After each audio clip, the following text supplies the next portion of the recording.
closer, be close. You close and I far. You close. Oh God, look at that. Look at the same. You match the couch. Match the couch. All right. So you guys just had a big announcement. This joint effort in quantum computing.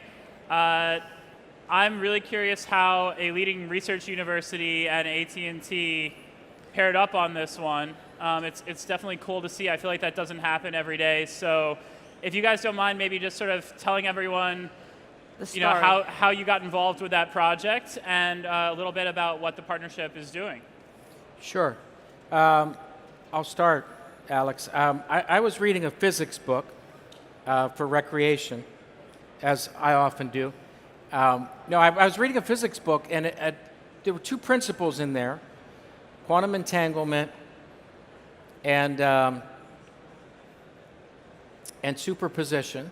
And I said to myself, if these things are true, now not many people ask whether something in a physics book is true or not. If it's true, then this will entirely remake how networking is done. And it isn't quantum computing, it's quantum networking that changes the game for us. Can maybe we have an even better expert to explain the difference, but at some point we should probably explain what that means. We'll do that. But so I said to my folks, I want to meet the best physicist in the world. And so they set up for Maria and I to have dinner. And I asked Maria, I said, if superposition and quantum networking quantum entanglement are true, and she said they are, then quantum networking is possible. She said, no, it's certain. So I said, okay, well, how long will it take? She said, no less than 5 years, no more than 10. So I said, then we need to, right now, figure out what we're going to do and get started working on it. And that was the beginning of us getting together this consortium. Wow. So can you explain what quantum networking means, maybe just very high level, and why it could be impacting people in 5 years? Right, so I just wanted to say, to jump on what John was saying, so we prepared with AT&T, we've co-founded the Alliance for Quantum Technologies, or ACUTE, and within it we have the Program for Intelligent Quantum Networks and Technologies. So we've got two main thrusts of research. One is quantum AI, and one is quantum communications and quantum networking. Okay. So when we talk about networking, we're talking about distribution of information, digital information today. Quantum networking is the distribution of quantum information in the form of quantum entanglement in the kind of networks that we are building right now. So we are building a prototype network of distribution of entanglement, and entanglement is crucial in quantum physics because it encapsulates the correlations among information, among particles that have inherent information. And we are able to distribute entanglement from A to B using an optical network, the optical fiber network, just like the commercial network that we have in the metropolitan areas.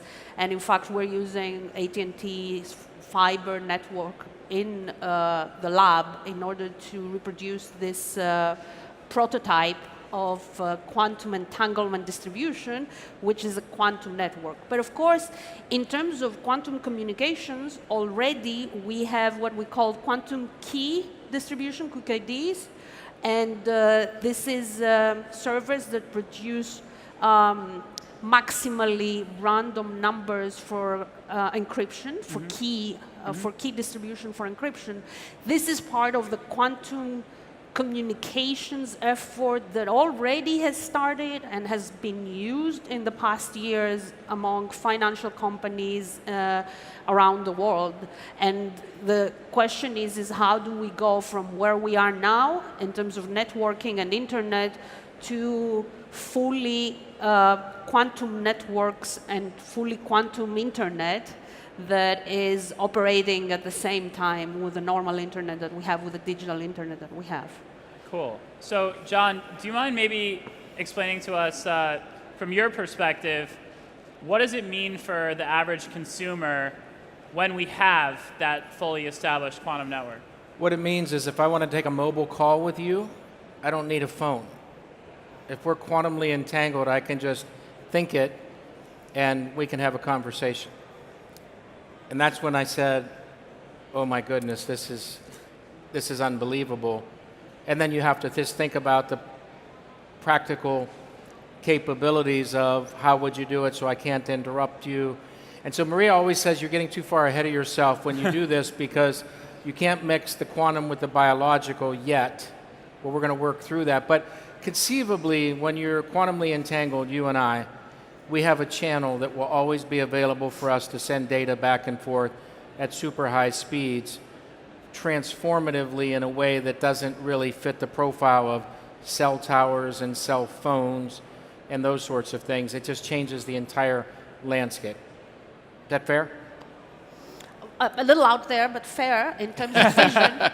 This is very good vision. At the moment, what we have is quantum networks that basically look like a physics experiment.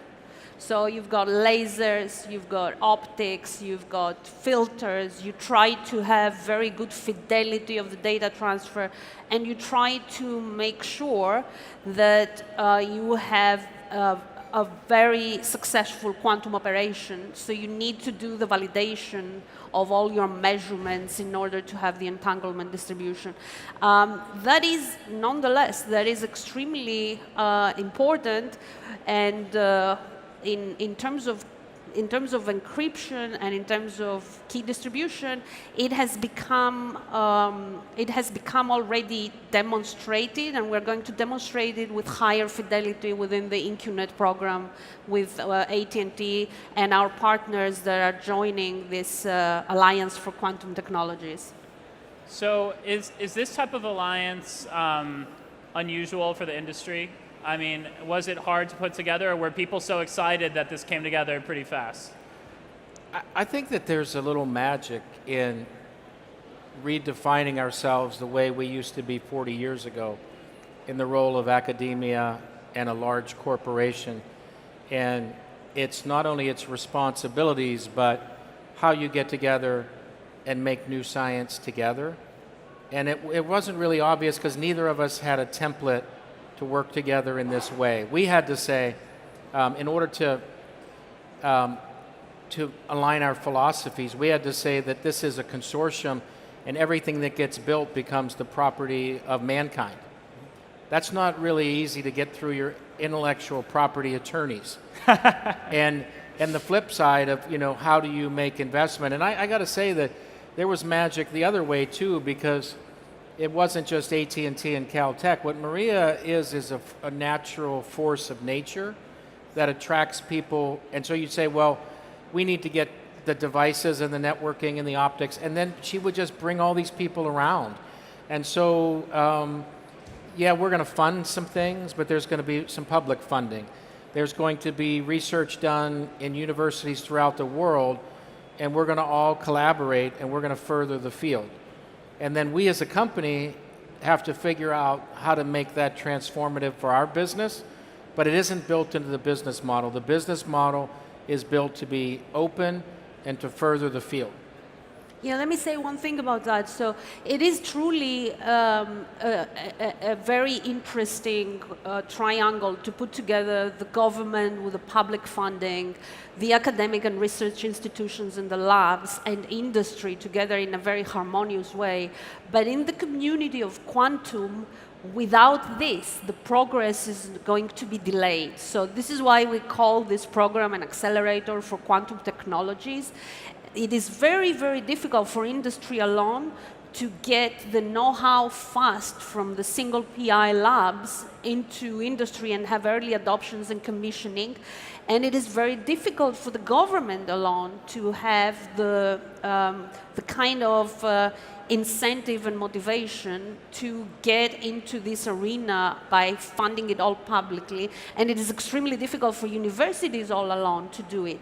So it is, I think, one of the first paradigms with quantum technologies where we do need academia, research labs, government, and industry to collaborate in the way that John said, and this was one very amazing realization for me when I went to the foundry at AT&T, and I saw a community of people that is very attuned to the research community that we have in the labs and in the universities, and also where IP does not impede fundamental research. And at this moment, we are on the road of operating in many gears. We're doing fundamental research and we're trying to figure out how industry will adapt this.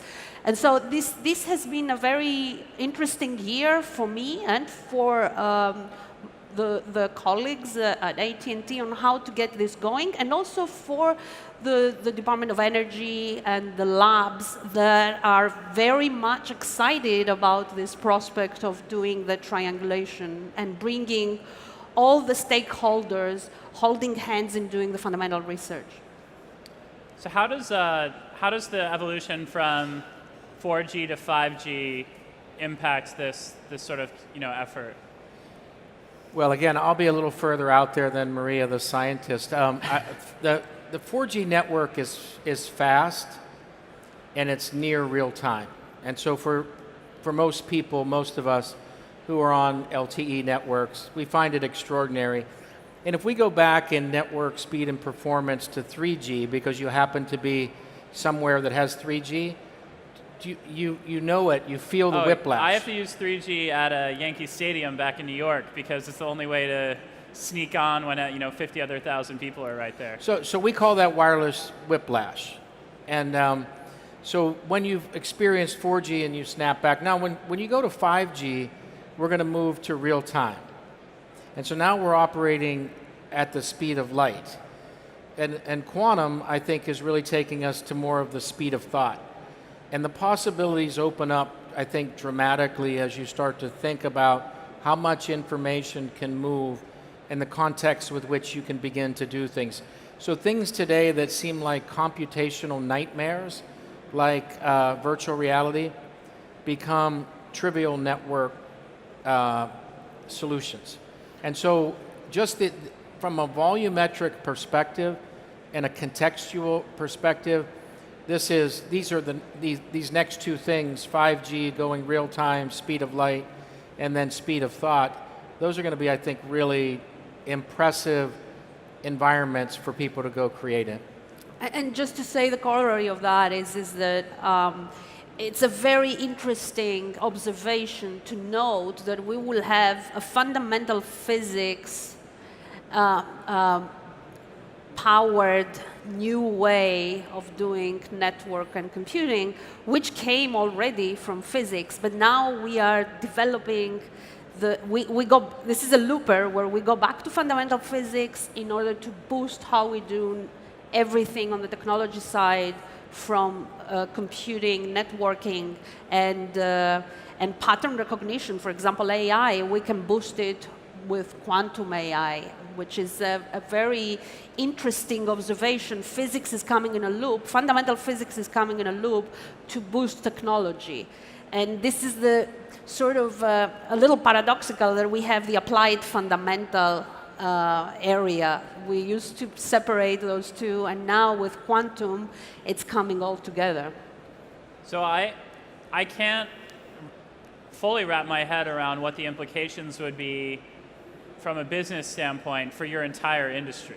I mean, it seems like the way that companies differentiate in that world would be different, right? I mean, it wouldn't just be would strength of the network even be an issue in that world?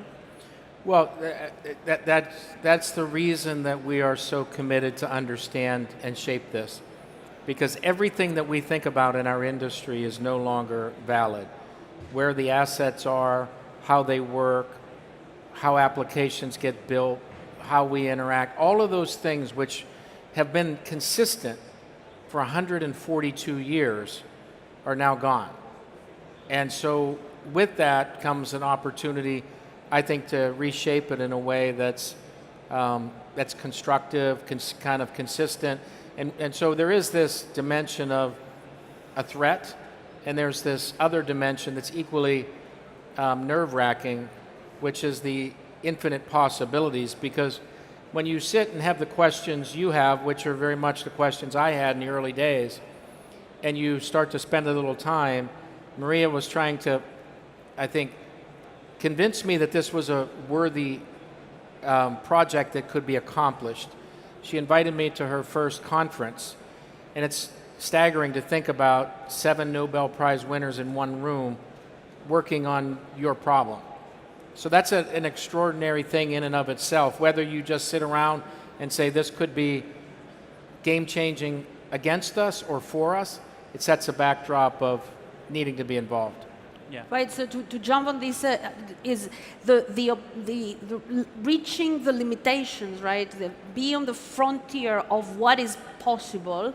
This is one thing that will happen. We're going to be on this frontier. I mean, it's almost a tautology. We are on this frontier at all times as we learn more the fundamentals, and this is why the basic research is extremely important. But as John said, imagine with this superposition of all possible states, imagine that you will build the quantum Facebook or the quantum Twitter, and different people will see different parts of the superposition of what you want to show them. This is it's kind of a daunting thinking about the future of how this will develop is quite intriguing in my mind. And it's getting real quickly. I think the thing, you know, if we had talked a year ago, it would have been a concept.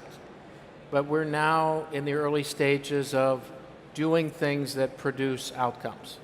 And it's amazing to watch that come to life. So right. We have Alice at Fermilab is producing qubits, quantum bits in the first network that we're building at Fermilab that will be teleported to Bob. We call Alice, Bob, and Charlie. And so we have, at this particular moment in this program of InQNet, we have the FQNet, the Fermilab quantum network, and we're producing qubits at this moment. So have we had our sort of Kitty Hawk moment there, you know, where sort of the proof of viability is clear, and now it's a matter of timing, or are there still major hurdles that you guys are just confident that you can overcome? Right, so the proof is there, the proof of principle is there. The question is how do we up the game so that we have high fidelity, so that we have constant operation. It's not the proof of principle that I wrote my Nature paper because I did one link and I produced one piece of teleported information. You want to have this operating with stable operations at particular rates, and this has not been done. So far, on the research side, we are writing a paper, and then we go for the next paper where we attack the next problem. And the problems are, at this moment, engineering problems and systems engineering and integration problems. And we are attacking them one by one and conquering them, I want to say. At some point, we will arrive to the point that we will have persistent operations. I think we're starting to see the effect of proof of existence and measurable results. Somewhere along that way, everybody knew there was proof of existence. It would work. It had to work. As a question of how you could do it. And the more we get done, the more people come and join us. And so it's been really interesting to watch the community grow around this this project, and then with the more people becomes a bolder ambition and a little more execution. So we're really starting to see good traction. Now, do your peers at other universities or at the other sort of big, you know, wireless companies, communication companies, do you guys get considered like out there or crazy or sort of too far ahead of the game, or do you get the sense now that everyone else is on board? She was crazy before I met her, so that's not a new thing. Well, but I think it's good to point out that I think people, in terms of industry and companies, as well as academia, they have invested in the past 20 years thought and research on quantum computation. And we came in on the space of how do you link, how do you network How do you network quantum computers among themselves? How do you network the quantum with the classical? How do you prepare the different protocols? Because classical and quantum have to cooperate. And this space has been so far populated by, I want to say, mostly cryptography and mostly research that it is classified. So we want to open up the space there and figure out, in the bigger picture, the ecosystem of all digital, quantum, classical together. And that is, I think, a wonderful endeavor where, indeed, other companies and other institutions and the governments are very interested and excited to join. There are other alliances locally in Europe and in Austria, and centers and institutions.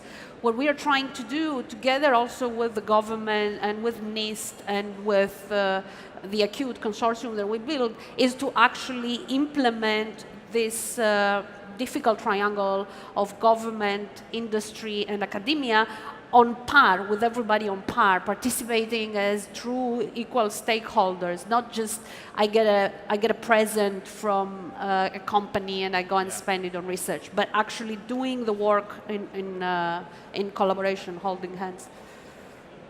I think, you know, thinking back to like John's example, that might be more out in the future of the quantum link, it makes me wonder, would this technology also change the game for security and privacy and have lots of other sort of massive implications? And if the answer is yes, which I feel like it should be, how do you guys make sure that this project that you usher into the world is used for good and doesn't sort of lose its way in any of those regards? I'll start with the first part of that, and that is that it will affect everything, because it's not only compute, it's networking. And one of the things that Maria and I talked about is networking in the internet grew up very serially. There was interconnecting of computers, internetworking, and then the World Wide Web, and so rules and all those things. And we knew that in this world, it wasn't going to neatly and conveniently work its way from computers and devices. We knew that its value was in networking. And what we wanted to do was replicate what the positive impacts of what the internet is doing. And so we knew that was going to be the model that we would be focused on. But it does change the game for a lot of industries. If you look today, one of the reasons encryption technology works is that it would take a billion years or so to guess your way into decoding encryption. In a quantum world, that would take minutes, if not seconds, to run through all the permutations possible, and so all encryption must change. And so it needs to be in the hands of good, because when it's that game-changing, in the hands of bad, it's going to change everything, and it's going to change it for the worse. And so one of the reasons that you keep it open and collaborative and keep a public-private partnership is just like that last panel that was up here. You have to have the debates to make sure that you're thoughtfully leading a new technology into the future, and that's part of why we're very focused on furthering the field as much as we are Caltech and AT&T's gain individually. Right, and I want to say that indeed from mathematical complexity in terms of encryption, we go into quantum complexity. So again, we bring together applied mathematics, physics, and quantum physics together in terms of understanding the code makers and the code breakers, and we are going to be pursuing this. I think it's inevitable that it will happen, because the systems are there, and we are now at the stage that we're doing R&D and engineering, but it's inevitable. Quantum is inevitable.